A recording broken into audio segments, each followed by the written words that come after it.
I'm Mark Amateus, Vice President and Investment Advisor at Landis & Company. Mark, the stock market started out 2016 with a 10.5% correction, and then it reversed direction about the same time that the dollar started weakening. How do you explain that? Well, I think one of the major reasons for that, Joel, was when the dollar weakened, that was a real plus for U.S. exporters. It made products that we ship overseas cheaper to those overseas countries, and that was a real boost for the stock market. So what do we mean by a strong dollar? A currency, the dollar or any other currency, is strong or weak in relation to other currencies. And typically when you talk about the strength of the dollar, you're talking about in terms of a basket of overseas currencies. So a strong dollar means it takes more of those overseas currencies to buy a dollar. So it's sort of a popularity contest. Well, in a way, a strong currency means that a country's economy is doing better typically than other economies around the world. Mark, between 2013 and 2015, the U.S. dollar gained 24% against a basket of major currencies. What has that meant to the international stocks in my portfolio? Well, as a U.S. investor, it means your international stocks didn't do as well as your U.S. stocks.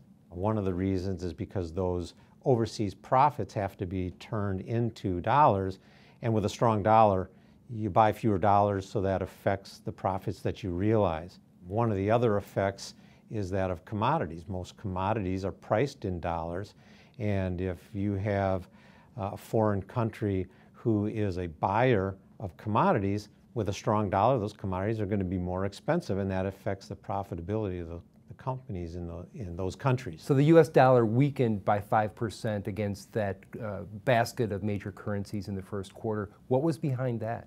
I think really that was a reflection of the investment community deciding that the Federal Reserve was going to go real slow with their rate increases. You know, I think when we started the year, most economists expected the Federal Reserve to raise interest rates, raise the Fed funds rate 4 times, quarter point at a time. That's off the table. They're talking now 2, maybe 1, maybe even no raises this year. So that had the effect of weakening the dollar, because remember, as a country raises their interest rate, it draws more money in, and that would tend to strengthen their currency. So that suggests that this is a good time to stay in international stocks? Well, I think you should always be in international stocks. You always want to maintain an exposure. It gives you a diversified portfolio. It exposes you to growth globally that maybe we don't have here in the U.S., exposes you to countries that have a burgeoning middle class. So all of those things tell us we want to stay long-term with a reasonable exposure to overseas markets. I wouldn't be too quick to either increase or decrease international exposure just on the basis of how the dollar is moving, because that can change, and over time you'll find that it pretty much evens itself out. Why wouldn't you increase exposure at this time? Well, we see the emerging markets still having a tough time, primarily based on what's going on in China with its slowing growth. You know, a lot of the emerging markets are dependent heavily upon China.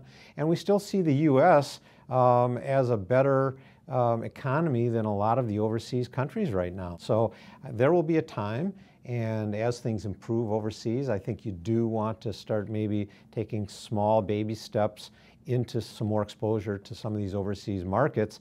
But I would be hesitant to just go and change your asset allocation structure, again, simply based on how the dollar is moving shorter term.